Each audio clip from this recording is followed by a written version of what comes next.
Hi, and welcome to Answers News for September the 16th, 2019. I'm Avery Fuller. I'm here with Dr. Georgia Purdom and Dr. Gabriella Haynes. So all three of us today. Woohoo! It might last like 3 hours. The marathon issue. Yeah.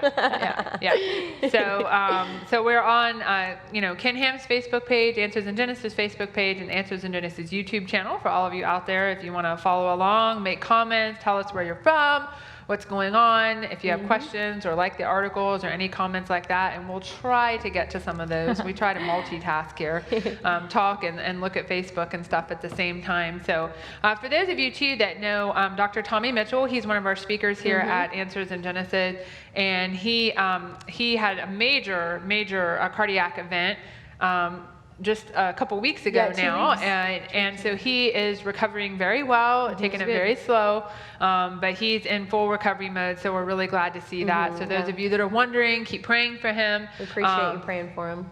Keep praying. He still has some time to recover. Yeah. He's spending time with his grandkids again, so that's good, and that will definitely help the healing process. Yes. So that's good. So shout out to Dr. Mitchell. So coming up here at the actually at the Ark Encounter at the Answer Center in November 8th through the 10th, we are going to have the Deaf Answers Conference, and so we're super excited about this. We even have a speaker that comes in, Calvin Farley, who is deaf himself, and so he gives a presentation on, he's actually giving a presentation on on aliens this year. Oh, cool. And are aliens real? And he will sign his entire presentation. Now, there'll also be an interpreter there for those of us that are hearing and can hear, but it's really great, and it's not just that, it's like a lot of different people that are interested in, that are not only part of the deaf community, but trying to help the deaf community. They're doing like a whole deaf Bible, is my understanding, like a Bible in sign language. Because it's really cool. Its own language. And I recently I was in New York City and spoke to a Spanish-speaking church, and it made me realize the importance of having things like in your own language and having native speakers. I mean, I'm sure you can appreciate this, Gabriella. She's from Brazil. So, because like I was doing in English and someone's translating into Spanish, but I could tell some things they were having a harder time like getting, and I think it's just because I'm used to certain ways of saying things in English and everyone knows what I'm saying, but it's a culture and it doesn't translate well. And so I realized the need for those kinds of things in people's language, and sign language is very much the same way. It is its own language. And so we're so happy that we can be a sponsor of that and support that, and there'll even be people helping interpret different shows and different things like that throughout the day. So throughout the conference. Yeah, it's really cool. So lots of people getting on here. I see Australia, Canada, Nebraska, Brazil, Michigan, North Carolina, Nova Scotia. So we get people from all over the world. We sure do. It's crazy. I have here from England, Alaska, Austria, a lot of places too. Wow, cool. All right. Well, our first item here for our fluff, as we just kind of talk some fun stuff before we get into the more serious news topics, is a very fluffy one because it's about a cat. Cat mistaken for burglar gets detained by police. So this lady in Florida heard a disturbance in her house at night and thought it was a burglar and called the police. Well, it turned out it really was a cat burglar that had gotten into her house and was rummaging around, frightening this poor lady. We do these cat, so we have actually 2 cat articles to start out today, because Ken Ham, who's the CEO of Answers in Genesis, when he's in here, he always says like cats are plotting to take over the world. He's not a big fan of cats. So don't write comments about Ken's views on cats, okay? I don't want to read them, people, So we're well acquainted with Ken's views on cats. But, that reminds me something that happened. My mom told me that she and my dad, they went to have lunch, and then when they come back home, the whole house is just like a mess. Like the couch, the cushions are out of the place, and some of the drawers are open. And she was like, what happened? Like she was like, maybe someone came here and tried to steal some things. And then, no, the cats. They were just, my mom's house has 6 cats. 6 cats, So, wow. Yeah, I can think 6 cats could do some damage. So they called it a cat burglar. Yep. Literally, it's a cat burglar. So it was detained by police, but they found it was microchipped, so they were able to figure out who it was. So our next item ties right into that, because it's another one about a cat, but not in Florida this time, in China. China's first cloned kitten, Garlic. So in honor of Bodhi, who's our pun master, I changed the title to China's first copycat, garlic. So Yeah, he I likes knew to do Bodie would puns. appreciate that one. But this is about so there was a guy in China who had a cat named Garlic that died of a urinary tract infection, and he missed his cat so much, and he said his cat was irreplaceable, that he saved the cat's body and then paid a company $35,000 US to make a clone of his cat so that he could have another Garlic. They've done this with dogs in China already. They've cloned several dogs, but this is the first About time it's 40 been of them. successful in a cat. And what was interesting, though, and it just shows you how much we still don't know about genetics and how it controls coat color in cats. The cat is not identical to the original cat. Even though it it has does the have same markings DNA. are different on it. So yeah, so it just shows you how much we don't know. He was disappointed. This $35,000 were a little bit expensive. Well, and it's not Very going to have the expensive same cat. personality. I mean, how could it be No. the Yeah. same cat? Like, Right. it isn't. It's a genetic clone of the original. But they Yeah. said to kind of deal with that, they said they hope to someday transfer the memories of the original animals to their clones using artificial intelligence or man-made interface technology. That's I don't even scary. know how you would do that. But Yeah, that's very scary, yeah. We don't even understand like a biological basis for Right. memory. I mean, we For do understand genetic some memory. things, but we don't Right, know yeah. the intricacies of that. And how would you go about? Yeah. putting a cat's Right. memories into Yeah. another cat, yeah. It's like an immaterial thing in some ways. So I don't know how you would do that. But anyway. So. Yeah, but they're hoping to use this technology to clone endangered animals like pandas and the South China Tigers. tiger and other species that are on the verge of extinction or are endangered to help maybe bring them back. But yeah, for $35,000 you can get a clone of your There cat you go. made apparently. Well, But if somebody you want a asked- dog, it's $53,000. So Somebody said, I wonder how long its lifespan will be. And that is a good question because we talked about that before. Because when they cloned Dolly the sheep, which was the first cloned animal, its lifespan was greatly shortened. And so because you're using adult cells, usually Right. like DNA from adult cells to make these clones, just because the DNA has aged basically, Right, without yeah. going into a lot of specifics on that. And so I'm not surprised that they don't live as long because the DNA yeah, so it'll be is just interesting to see what Yeah, happens with these it's- cloned pets, yeah, see it's how long they problematic, live. And so. there's just, like you said, so much we don't know about Right. genetics. This is an interesting Yeah. field Yeah. of, it's a catastrophe, someone said. Yeah. Okay, just a warning on this next set of articles that we're going to do, parental warning here. So we are going to talk about pedophilia a little bit, so just so you're aware of that. Yeah. Okay, So go before ahead. we jump into that, okay. So with that warning in place, Christian authors blast Amazon for banning their books selling pedophilia titles. So several authors who write for the Restored Hope Network have written books on homosexuality and how they were former homosexuals and they came to know Christ and the gospel has saved them and brought them out of that lifestyle. And so there was a gay rights activist who went on Amazon's website basically and found these books and was like, oh, these violate Amazon's standards because they count as conversion therapy. And so Amazon has now pulled all of these titles. You cannot purchase them on Amazon anymore. But at the same time, there are books titled Pedophilia and Adult Child Sex, A Philosophical Analysis, which basically calls into question the moral status of saying that pedophilia is wrong and saying, no, it's just a sexual orientation. It's just some people have a little bit of an aversion to it, just like people have an aversion to other things, but it's really not that big a Right. deal, as well as some other titles that are much more explicit than that, so we won't discuss them. Yeah. But And- those are fine, but these books from these Christian authors, not fine. We really shouldn't be surprised. I mean, No. this is just going to keep happening more and more. You either agree with what they think and what they believe, or you don't get any say at all. I mean, you're not allowed to have an opinion on it even. You're Yeah. censored completely, Yeah. basically, is what they're doing. And the problem is they're kind of trying to bear the possibility of us picking and deciding what we want to buy. Right, yeah, Right? yeah, like the consumer Because- doesn't have the freedom to Yeah, choose. so like, okay, so even if Amazon doesn't like the books, but we are the one paying for them. We are the one choosing, buying those Christian books. So another point is, it's only one person that was there and Yeah, it was complained. one person who One complained. person, because of one person who went there and complained, a lot of books we're not going to be able to find. But I guarantee, though, if I went on there and complained about these books, they wouldn't listen to me about the pedophilia books. No. That's the problem. Yeah, And it's so, such a double standard. right. It is. It's a total double standard. Yeah. Absolutely. Yeah, and so they're starting a petition and stuff against Amazon, saying that the ban it's basically religious discrimination, and they say discrimination based on sexual orientation because they're discriminating against these people who have switched their sexual orientation. So it's just that's the argument they're making anyway. It goes into the next article, which talks about this more kind of idea at length. So this next one, normalized pedophilia is likely coming, says writer. So this is kind of talking about a couple different articles that have been in the news recently as well as in the last few years. It leads off with, are there enough morally sound liberals left to keep pedophilia illegal? And then goes on to talk about how the next natural step in the sexual revolution is pedophilia.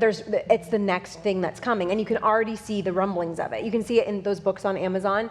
You can see it in the increased sexualization of children with the drag queen story hours, with child drag queens, with the books. extreme sex ed curriculums they're pushing in schools now, with the books featured in libraries. Like, they're really pushing the sexualization of children. Why? It's to set them up for victimization from pedophilia. That's what's coming next. Well, that's why you have these things like drag queen story hours in the library. They're grooming children. Absolutely. I mean, they're grooming them for these things and to be able to do these kinds of relationships. Yeah. And the article says, it may seem crazy, but remember, if you told people in the 1950s that a few generations later, homosexuality would be largely accepted, same-sex marriage would have government sanction, and the transgender agenda would be in place, and opposing those things would bring scorn, they'd call you a nut. And it's true. If you'd said that in the 1950s, people would be like, you're crazy, that'll never happen here. Oh yeah, it's But happening it's right now. happened, it's passed, and now the next thing is pedophilia. Absolutely. Yeah, this article had a lot of good things to say on that. They even talked about an article from the Los Angeles Times that ran back in 2013, so that's a couple years ago now. Many researchers taking a different view of pedophilia. Pedophilia once was thought to stem from psychological influences early in life. Now many experts view it as a deep-rooted predisposition that does not change. Does that sound familiar? That line of reasoning? Yeah. A little bit. Well, and they say later in the article, they say about pedophilia, it is a natural function. The only difference between us and the rest of the animals in the animal kingdom is that we socialize. If animals socialize it, if animals feel like it, they go for it. So in other words, again, it's an evolutionary underpinning. We're nothing more than animals. Yeah. So if animals do this and it's okay for animals, then it should be okay for us too. That shows their worldview. That shows that they believe in the whole idea of evolution. We are all just animals. So as animals, just do whatever you want, and it doesn't have any problem. But that's the whole point. When you see those things, they're pushing their worldview into everything. Yeah, and it's just starting now, but I guarantee you in 5 years, 10 years, it's the next thing. And we, as believers, we need to be on the lookout for it. We need to be standing against the sexualization of children. Vocally standing against it. Yes, when you see drag queen story hours coming to your library, say something, get up and do something, because these aren't just, well, it's just only 10 people are going to go, it's not a big deal. They are grooming the next generation, and these poor kids are going to be the victims, and we have to stand up and say something for the sake of kids. And we as our parents, children and the next generation. And we as parents, we have a huge responsibility of raise our kids, teaching them how to deal with those situations. So that's very important for us as parents, and I can say as parents. Yes. We're all parents. Yeah, I just had a baby, so I can say like as a parent. All right, so parental warning is now lifted. Moving on to the next item. Said, what did they say? Let's see. All our news anchors are quite lovely this morning. It must be somebody, I don't know, that's still on the West Coast, but thank you. All right. Mass extinction event 2 billion years ago killed 99% of life on Earth, study says.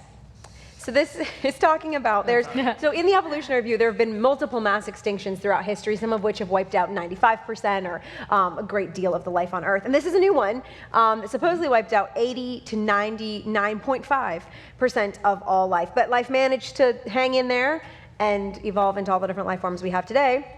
But there's some problems with this, you guys noted when we started talking about it. Yeah, one of the problems is they don't have a lot of evidence to show that. No evidence. Yeah, they have. I was reading through it, I'm like, I'm not a scientist, I must be missing something. I'll ask Georgia and Gabby. No evidence to say that 99% of life on Earth was extinct. So how can you do like no evidence and you can come up with a number that is so huge? Right. Because it's that the age that they date here, it's Precambrian. Precambrian, you don't have fossils there. Right. So how can they get this information from, you know? So it's kind of, yeah. Yeah, because they say, while extinction is not the appropriate term for this event, even though that's what they called it, given that we will likely never know what, if any, actual species went extinct. So then why are you calling it an extinction? I mean, I was like, what? This is insane. 99%, okay? Yes. Or 80 to 99%. Yeah, 80 to 80 to 99.5%. Yeah. We're Yeah. not sure because we actually have no evidence to support this event. It all has to do with a surge from they believe to be a surge and then a huge drop in oxygen levels. And from that, they've inferred all of this other stuff. Right, yeah. And they've used words like using insights, and we infer that. Yeah, it's inference, it's insights based on their worldview, right? That the Earth is billions of years old, that this has happened. And so, but it's actually not based, like so many other things, on any actual evidence. So, yeah. That was an interesting one. That's what you really got to look at. You see these headlines, but it teaches you to really look at what's take actually the headlines. material evidence for what they're stating. So speaking of a lack of evidence, Yes. our next article, are there Big any time. aliens out there? We're close to knowing for sure. So this is written by an astrobiologist, which as we mentioned before, is the only scientific field to which there's zero evidence No evidence, whatsoever. actually, more, but because anyways, astrobiology okay. is the study of life in outer space, which they've never found, so. Anyway, this astrobiologist wrote this article all about how the biggest question of the universe is, are we alone? And we haven't been able to solve that. We've been doing all this research, we've been sending out radio signals, listening for radio signals, haven't found anything so far. But we're close to knowing for sure because technology has advanced so much now that we're gonna find out soon. And it's just, their life has gotta be out there. She keeps talking about how, well, the universe is so old and there's so much time. Life has gotta evolve somewhere else. We're gonna find out. We've got the technology now. We're gonna do it. Yeah. Yeah, that's the idea of the worldview, because if when you read the Bible in Psalms 19, it says why the universe is so big. Is to show Declares the glory of God. to declare the glory of God. There's no other reason for that. But because they don't have they have a different worldview. They just, well, it's that big for so many years, it has to have someone else. Right, exactly. And the thing is, they say, well, maybe the reason, so what's the reason, like it's what they call the Fermi paradox. So where is everybody? I mean, if the universe is this old and there's all these other planets, why isn't there life somewhere found life else? by now. And so they come up with 3 reasons why. They always have reasons. Aliens are already here, but they're keeping their identity secret. So you don't know. I don't know. I don't know. I'm gonna trust you guys. I don't know. This is my favorite. They're deliberately steering clear of Earth, treating it as a cosmic heritage site. So we're a cosmic heritage site somehow. Or my favorite, and definitely the right answer, they're not there. Yeah, thank you. But it seems like no matter how much we continue to look and we don't find any evidence of any life out there, they won't stop looking. They won't stop searching. And at the very end of the article, I think it kind of summarizes why. She talks about how finding alien life would humble our apparently exalted status in the cosmos. We would just be one more example of life as a planetary process, crystallizing out of the molecules that make up our universe. It's this whole idea that we can't be special, because if we're special, that's pointing towards the creator who made us. Yeah. We can't be special. There's got to be other life out there somewhere, and they won't give up searching for it, because in their worldview, it has to be there despite the lack of evidence. Yeah, that's what the astrobiologist says. He's like, I prefer to believe that aliens are out there. So that's not how you do science, okay? Right, yeah. You cannot prefer to believe something. No, we have to have evidence. Right, exactly. That's not how it works. And the thing is, too, like one of my qualms with searching for life elsewhere is, how do you know it's the same as life here? I mean, that's the only life we know of, right? So that's what we look for. But how do you know it isn't silicon-based, or it isn't based on some other major element, not carbon, like we are? And so how would you even detect it, right? If it was there, how would you even know what it looks like, so to speak? Yeah, she kind of brings that up and was like, that makes it even more challenging. And what I was reading here, it's they go so far away, they spend so much money to find life, and when they find, they kill. That's what happened in abortion. So that's what. So why are you so interested in finding aliens and finding life in other planets if we have life here and millions and millions have been murdered because of that? Yeah, it's sad.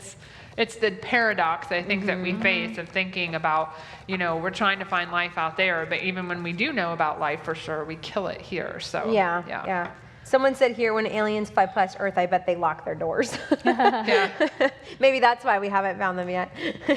Someone else is accusing Bodhi. They said, maybe he's never seemed human to me. Maybe it's Bodhi. Well, somebody said, no, the aliens killed themselves off by using gasoline-powered cars, which caused global warming on their planet. You know? Yeah. We did talk about an article here There where was, someone was yeah. saying climate change killed off the aliens. That's why we haven't found them. So Yeah. that has been an idea. Other ones were like they can't escape the gravity on their planets. They can't leave. Like they've come up with all kinds of really Yeah. bizarre reasons why. Okay. All right. So the next one, speaking of imagination, Yeah. the Magic School Bus is back and it's tackling evolution. So most people are familiar with the show, The Magic School Bus, an animated show from back in the 90s, came back on Netflix a couple years ago.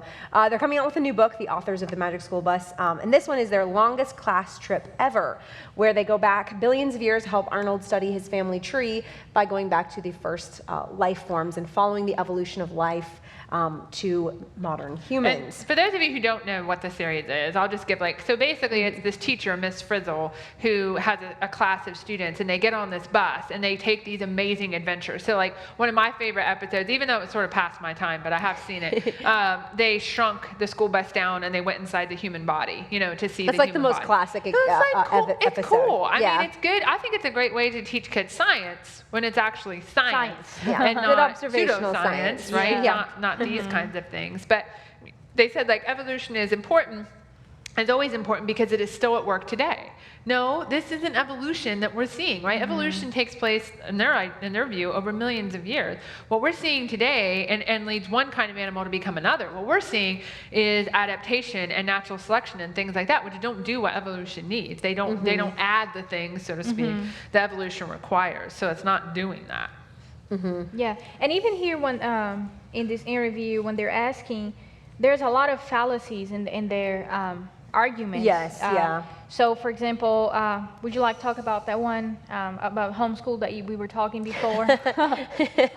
Yeah, so apparently, if you're homeschooled, a Magic School Bus was banned from your homeschool. And I'm like, what? Those shows, while you have to be careful and you have to be discerning if you're homeschooling, like anything, they can teach some really good science. And no homeschooler or any schooler should be opposed to that. But then they also try to equate the belief in creation with the earth being flat. And I'm like, Straw man, fallacy. Oh, and Yeah. it just, it's a lot of what we would call ad hom attacks. They're just trying to attack the other side and say, well, it's just based in faith. Well, it is based in faith, but so is your belief in evolution. And we would definitely say that, what we believe, the science supports it and confirms it. It doesn't support the evolutionary ideas. Yeah, So. that's right. Yeah, so that book will be coming out next year. And one thing I thought when I was reading through this is the implications of the evolutionary worldview of human evolution are humans aren't special, humans are just animals, they're evolved life forms just like everything else on the planet. Ultimately, your life has no ultimate meaning or purpose or value. And that's really what they're passing on to these kids. They might not explicitly lay it out in this book, likely they're not going to do that. Probably wouldn't sell very well if they did, but that's the implications of their worldview. And that's the worldview generations of young people are growing up on with books like this and with the teaching in schools and things like that. And then they wonder why we have all these different issues with loneliness and depression and suicide and all this stuff. And it's you've raised generations of young people to believe they're nothing special, that life has no ultimate meaning or purpose or value, and then you're surprised when they act like it. Yeah. And so one of the authors was talking about how he wants this to be his legacy. And it's well, that's a pretty sad legacy to be leaving Teaching to kids a generations lie. of young people. Yeah. And it is interesting that the authors say, well, they're talking about, isn't it amazing, when you look at living system, how a butterfly comes to these flowers every day and just knows where to go. I'm yeah, I think it's truly amazing, but it's not, but we have a creator God who designed it this way. So I understand it makes sense, but in evolutionary worldview, you believe this came about by random chance over millions of years. I mean, that never leads to anything orderly or good. We all know that. Random chance events don't lead to those kinds of things. And so it's a total paradox with what they actually, what they're saying about it, so to speak. Yeah. So Okay. This next one is a pretty sad one. This one's coming out of our neighboring state, Ohio. Ohio woman texted mom after killing newborn baby saying she was happy my belly is back, prosecutors say. So this is talking about something that's been in the news recently. Yeah. So this is a little bit older than we've now had the court case is settled. So we'll get into that in just a second. But This woman from Ohio, she was 17 and gave birth to a baby. I believe she was 32 weeks pregnant when she gave birth, so the baby was quite premature. And she buried the baby in the backyard of her house. And her defense team claims the baby was stillborn when it was born, and she just kind of freaked out, didn't know what to do, and buried the baby in the backyard. She didn't want to be pregnant in the first place. She didn't even find out she was pregnant until a couple weeks or a couple days before the baby was born, a couple weeks before she was due, because she struggled with eating disorders and things like that. So her body was a little bit messed up from that. And so she was in court facing charges of manslaughter, of involuntary manslaughter, of murder, of tampering with evidence, and abuse of a corpse. So the court case was recently settled, and the jury found her only guilty of the abuse of a corpse. And I dug into this a little bit and looked at some other articles that gave more details than this particular one did. And it turns out that the forensic pathologist told the jury that when he examined the baby, he said the baby died of homicidal violence. And that the woman in an interview with the police said, well, the baby might have moved and made some noises, but she thought the baby was stillborn, she said anyway.